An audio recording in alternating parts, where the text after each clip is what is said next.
po, kamusta na po kayo? Purihin ng Panginoon sa umagang ito ng Wednesday, isa na namang edisyon ng Morning Devotion ng ating matutunghayan. Buhat po sa ating pinakamamahal na iglesia, ang Crossroad United Methodist Church. Ang ating pong Morning Devotion sa umagang ito may kinalaman sa pagharap natin sa mga problema, sa mga crisis na dumarating sa ating buhay. Paano po ba natin ito kinakaharap? Ang title po ng ating morning devotion ay Pagharap sa Krisis, Maniwala Ka sa Iyong Kakayahan at sa Tulong ng Ating Panginoon. Sabi po sa John chapter 6 verse 5, tumanaw si Jesus at nang makita niyang dumarating ang napakaraming tao, tinanong niya si Felipe, saan kaya tayo makakabili ng tinapay upang makakain ang mga taong ito? Sa bahagi ito ng ating binasa, ay ano po ang kanilang kinakaharap na problema dito.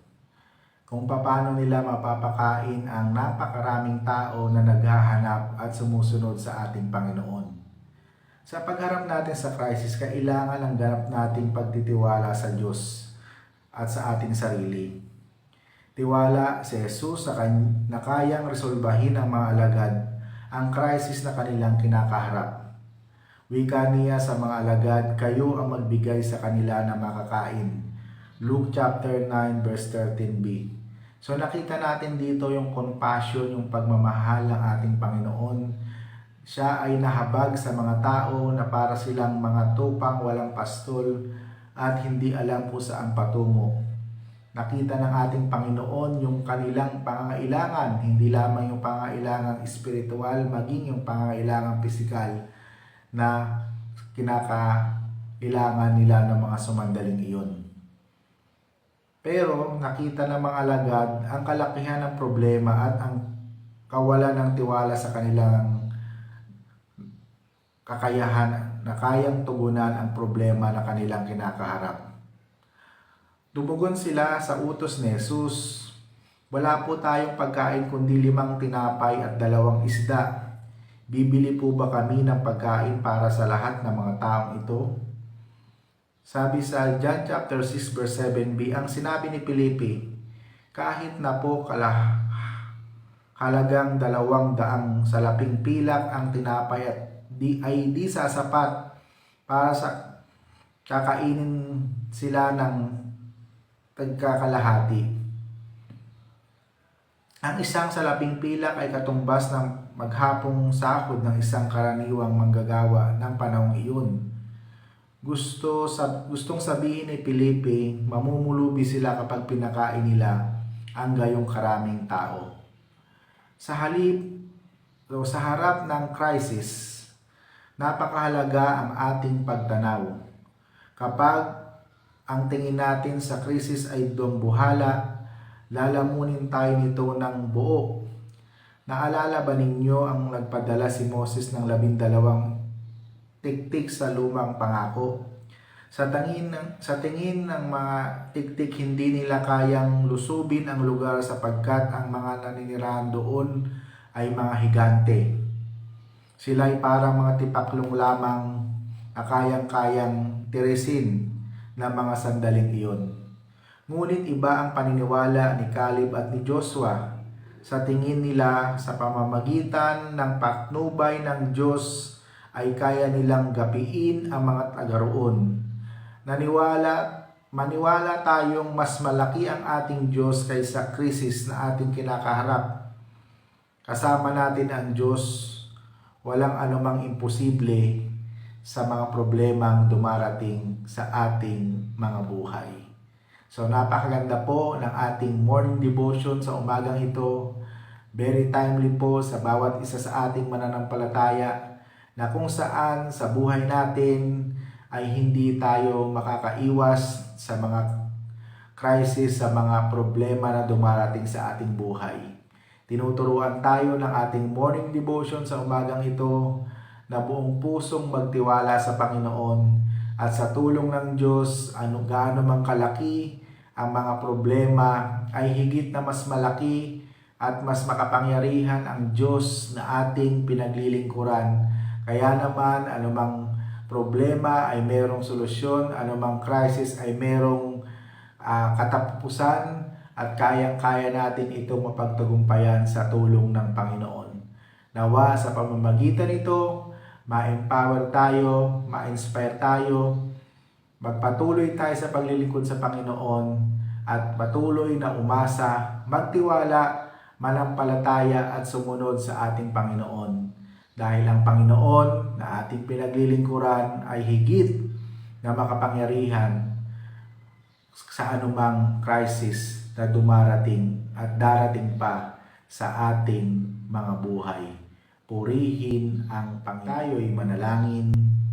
Pinupuri ka namin at pinasasalamatan sa umagang ito ng Wednesday.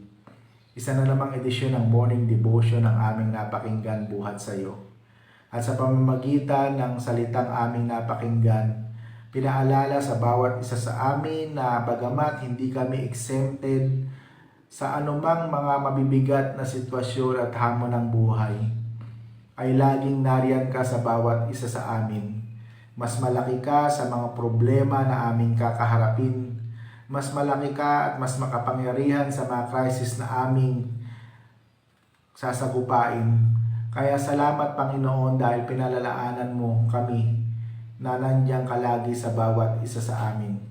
Pinagpipray ko po sa iyo ang lahat ng nanonood, nakikinig sa mga oras na ito, na dumadaan sa mga pagsubok, sa mga crisis sa kanilang buhay, sa mga karamdaman. In the name of Jesus, tulungan niyo po silang mapagtagumpayan nila ito at kumilos ka po sa kanilang mga buhay at iparamdam mo na ikaw ang Diyos na buhay na kanilang pinaglilingkuran. Salamat po dahil sa mga crisis na ito, nakikita namin ang iyong pagkilos. Nararamdaman naming buhay ka.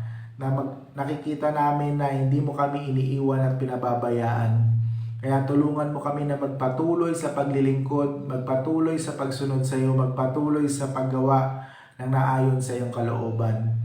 Pinagpipray ko po sa iyo ang lahat ng mga anak mo na nanonood, nakikinig sa mga oras na ito. Kung ano man po ang mga kanilang prayer request, bigyan niyo po ng katuparan.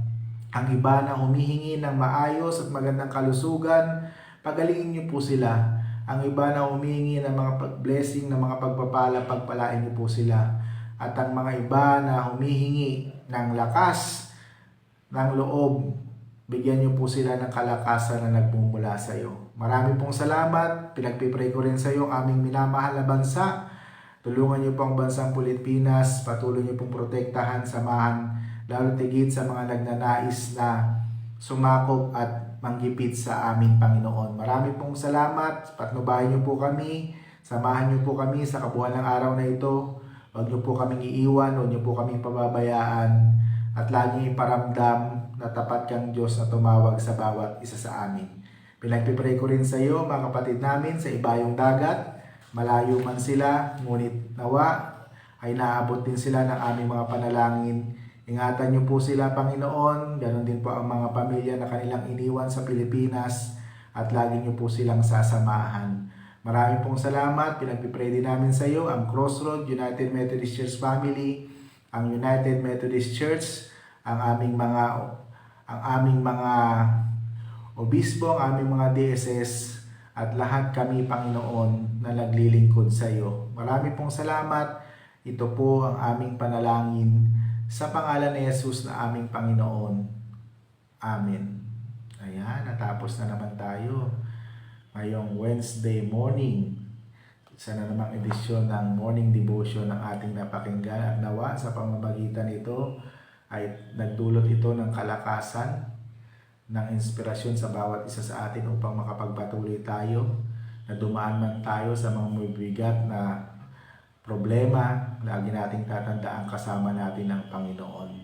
So mamaya po, meron po tayong midweek service sa ganap na alas 7 ng gabi. Huwag po natin kaligtaan na dumalo sa mga pagtitipon katulad ng mga prayer meeting, at patuloy nating maramdaman, mahayag ang ating mga prayer request, prayer concern, at makakaasa tayong tutugon ng Panginoon sa ating mga panalangin.